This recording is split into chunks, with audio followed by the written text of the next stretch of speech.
Police in Maine and New Hampshire are still looking for this man, Michael Middleton of Old Orchard Beach. Middleton disappeared from a halfway house in New Hampshire after he pleaded guilty to a bigamy charge in late April for having at least 4 wives. Middleton was sentenced to 1 year in prison, but it was suspended on the conditions of probation and good behavior for 5 years.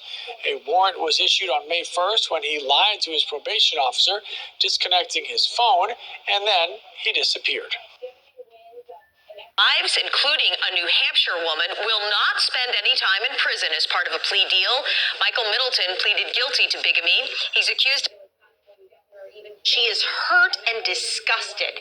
Her husband, Michael Middleton, from Old Orchard Beach, is awaiting extradition to New Hampshire, where he's been indicted by a grand jury. Investigators say Middleton also has wives in Alabama and Georgia. Middleton braced for the inevitable as he entered his plea inside Strafford County Superior Court. Do you understand this bigamy charge? Yes, Your Honor. The 43-year-old pleaded guilty to the felony charge and was sentenced to 12 months in jail, all of which could be suspended after 5 years with good behavior. If you commit a new crime at any level while you're on a suspended sentence, you can expect that the state will file a motion saying that you've not been of good behavior. It was a good outcome, I can say that, and just hope to move forward with my life and everything, and abide by everything that, was handed down to me. Middleton was arrested in February of 2018 in Ohio. Court records say he married 4 women in New Hampshire and other states starting in 2006. None of the victims appeared in court today, but the prosecution did read a prepared statement from Alicia Grant, who Middleton married in Exeter, New Hampshire, and who claims he scammed her out of $20,000. When we got married 6 years ago, what I thought I had found in him was a life partner, someone that I could face life's ups and downs with, someone that my children could look up to.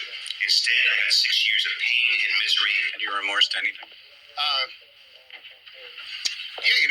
I did feel, compassion. I did hear her email, and, I did feel compassion, and understanding. As a condition of the suspended sentence, Middleton cannot have any contact with Alicia Grant, and as part of his probation, he'll undergo a mental health evaluation and treatment. Police are once again looking for him. They say he violated his probation. Middleton pleaded guilty to bigamy last week and was sentenced to 2 years probation. He was supposed to be living in transitional housing, but left without telling his probation officer. Officials are not sure where he may have gone. Avoiding arrest for years and charged with bigamy, Michael Middleton braced for the inevitable as he entered his plea inside Strafford County Superior Court. Do you understand this bigamy charge?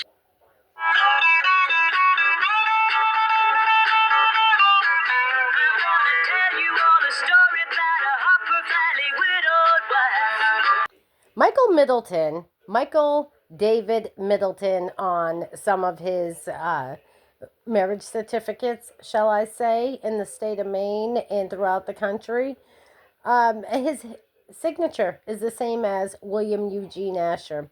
A little bit of swerving here and there, but I can tell you right now that Michael Middleton and William Eugene Asher guarantee, bet me if you may, have the same DNA.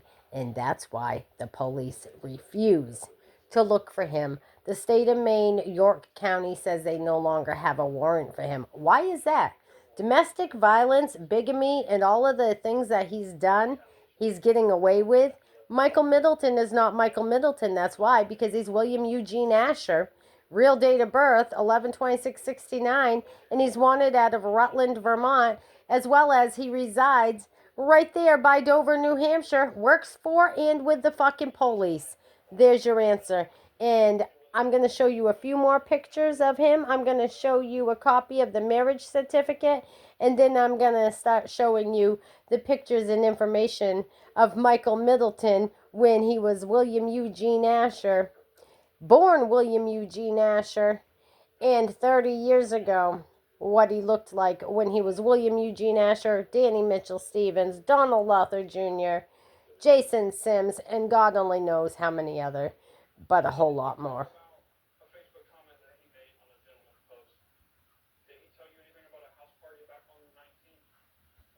If you look real close, to the eyes, nose, ears, mouth, and the chin. They don't lie. One of his aliases when he's stalking me, which is regularly. Posing as military he was.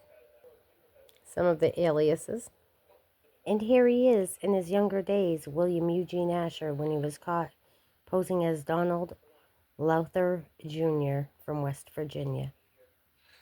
Detective John Scarenza, who's dead now, but with New Hampshire State Police, who said, oh yeah, we'll get him. Well, he lied, because 30 years later, no, they never got him. They're hiding him. And here's the case number. Yep, Strafford County. They are hiding him, and they recused from the case of human trafficking William Eugene Asher, who is his real identity and my true husband. By the way, that's Stephen Bork's phone number at the top there.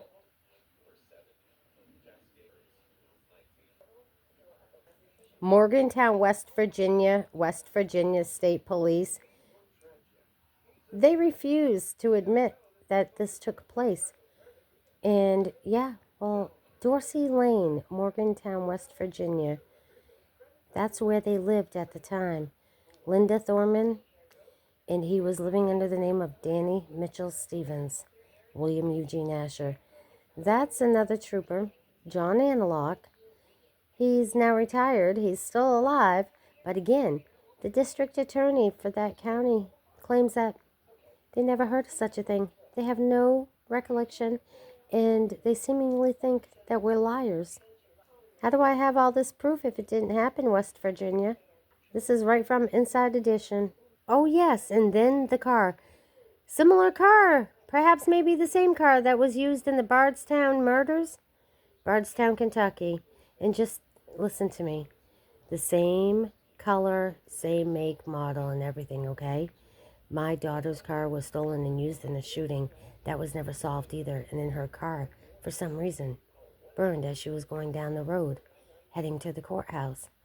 Seemingly, this car was seen driving by back and forth before the murders, the slayings of a mother and daughter duo in Bardstown, Kentucky. William Eugene Asher's address that he used for his warrant status when he got a DUI in Rutland, Vermont. April 2019 claims that he lives at 108 North Elm Grove, Bardstown, Kentucky. David Beaver's address. Can you figure that one out? These are the reasons why I file lawsuits. There's the car that got burned right after it got used in the shooting. My daughter went missing, and here's the case report. And he worked for the Department of Health and Human Services as a DPS worker in Limerick, Maine, at the Spurwink home. Oh yes, Portsmouth, New Hampshire, but they recused as well. Officer Murphy, I hope you're watching this, Thomas Murphy. Copies of the report, hand-delivered to the FBI.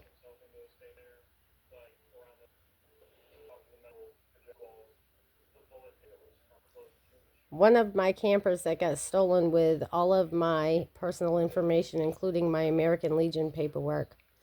And it had ties to William Eugene Asher. Same as the vandalism of my vehicle, my Equinox, when I was in Bellows Falls, Vermont, when he was acting as Jenny Doe. Here's another New Hampshire state trooper covering up some real crazy shit. Trooper Cass, Troop F, New Hampshire State Police, you've been filed against. You are being lawsuited. Maybe next time you'll do something. When you get a case, you should work it. Cass, you can't even deny you got this. So had you taken care of this case back in November, shit wouldn't be going the way it is in December and January of 2026 now, would it? Cops are mad because I reported about the pills being sold in Groveton. You know you did wrong by hiding the case, Cass.